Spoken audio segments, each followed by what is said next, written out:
Has there ever been a subject matter that you wish you understood more clearly from the Bible? We're going to discuss how to do that in this video. This video is a part of a larger series of videos called Virtual Coach. And in the titles of the videos in that series, if you go to our YouTube channel, Bethel Pittsburgh, under playlists, you'll find the playlist titled Virtual Coach. The titles of the videos will say Virtual Coach and then a category, and the videos are arranged in category order. This category is under Bible study, particularly under topical Bible study. So if there's a subject matter we want to understand, how do we come to understand it? And the way you do that is through looking through various versions of a concordance to find every passage that talks about that subject matter. We are doing the subject of angels. So a free online concordance you can use is called Bible Gateway. You go to BibleGateway.com and you could type a word in the search engine. You can choose which version you're going to be using. And you type the word in the search engine. Now, we're looking for angels, and it'll only look for the exact word. So if I put angels, it might not give me the times it uses a singular word. But if I use less and use the singular form, it will give me the plural form as well. So we're going to search angel, and it'll pull up for me every verse that has the word angel or angels in it. And we can see there's 282 times that's mentioned. This will actually list to me how many times it's mentioned in each book. And you can go to those. It is mentioned frequently in the Bible, which angels is mentioned often enough that it's taken several videos for us to get to where we are at this point. And so what you'll need to do, because you're probably not going to do it all one sitting, is you want to keep track of what you're doing. So we're keeping track of the words we have looked for and the words that we will look for, because angel is not the only word that's used for these kind of beings. You have messenger, seraphim, cherubim, even demon and Satan and Lucifer is another way to refer to that because it matters. So anytime I think of a term, I'll just add it here to my list, and we're working on the word angel. And I am putting things in book order here so I could find them, and just making notes of what I have. And some of them, multiple references, are referring to the same thing.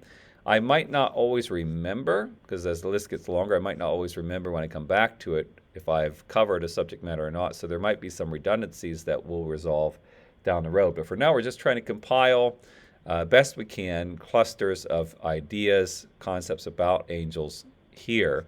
Sometimes the context, because when you're doing topical study, you're just looking at the verse, and sometimes you need a larger context to figure that out. So I'll put notes like look into further on a couple of these, because I'm not sure if what I'm reading in the verse is actually giving me an accurate rendition. I might need a larger sample size of the passage. So I'm going to keep accumulating this. I leave a note for myself as to where I left off, which is at Zechariah 5:5. So I'm going to go back to the Bible Gateway and scroll down to Zechariah 5:5. So you can see we've gone through a number of references. Zechariah 5:5.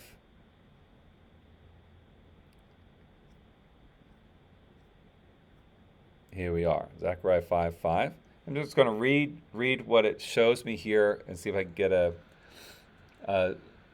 location for the subject matter. Then the angel who talked with me. So we have that a lot on angels communicating with people, which I have here. So we're going to add that in here, Zechariah 5:5. Same with verse 10 there. Again, we're just adding the verse. 6:4, same thing. Then verse 5, same thing. I have a feeling that Zechariah is going to be mostly that, mostly showing me that the communicate. Well, actually, this is the last one in Zechariah, like the angel of the Lord going before him. Let me see. On that day, the Lord will protect the inhabitants of Jerusalem, so that the feeblest among them on that day shall be like David, and the house of David shall be like God, like the angel of the Lord going before him. I want to unpack that, because it might not give me any more context, but that's interesting, because it could be referring to the protective nature of angels. It could be saying that angels are like people or like God. There's a lot of things to consider there. So I'm going to put a note down here that we have Zechariah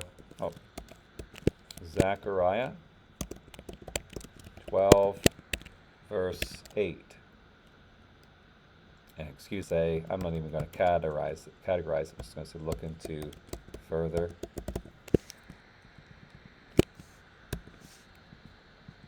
Okay. And then we will continue. Now we're into the New Testament. Angel of the Lord appeared to him in a dream. So an angel communicating, this time in a dream form. And I think I had that somewhere, but I'm not sure. So I'm going to make it a separate category than just communicating or interacting with humans because it's through a dream. So let's do Matthew 1:20. Again, excuse the delay in the toggling. 1:20. Angels can speak to people in dreams. Okay, ended him. So this is something we have in this study gotten, is that angels will at times be commanding humans. There it is right there. So I'm going to add Matthew 1:24 as more evidence of that.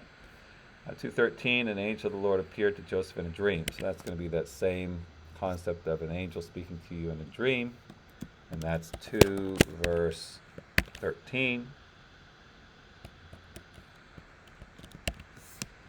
And then angel of the Lord appeared to him in a dream, same in verse 19. And 4:6, he will command his angels concerning you. This is actually Satan. So the more you're familiar with Scripture, the more you can look at it and know the context by memory. This is quoting a quotation from the Old Testament, he will command his angels concerning you. So I'm going to, just because, like, I know the context, but I think there's going to be some more thought on how to actually apply or use that verse. Satan quoted the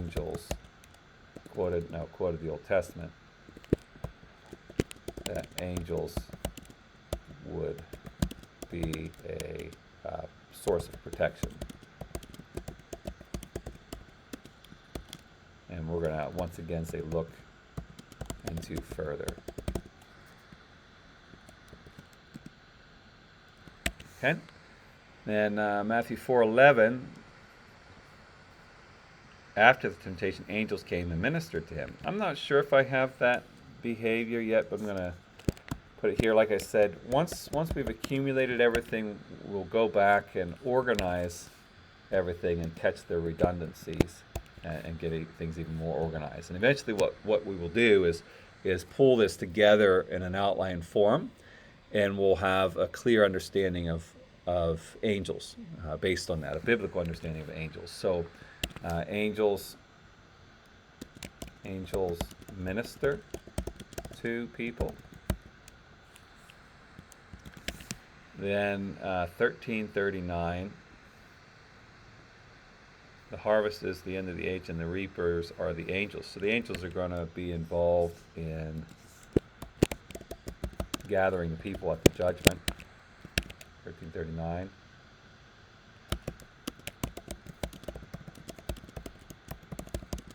Gathering people at the judgment.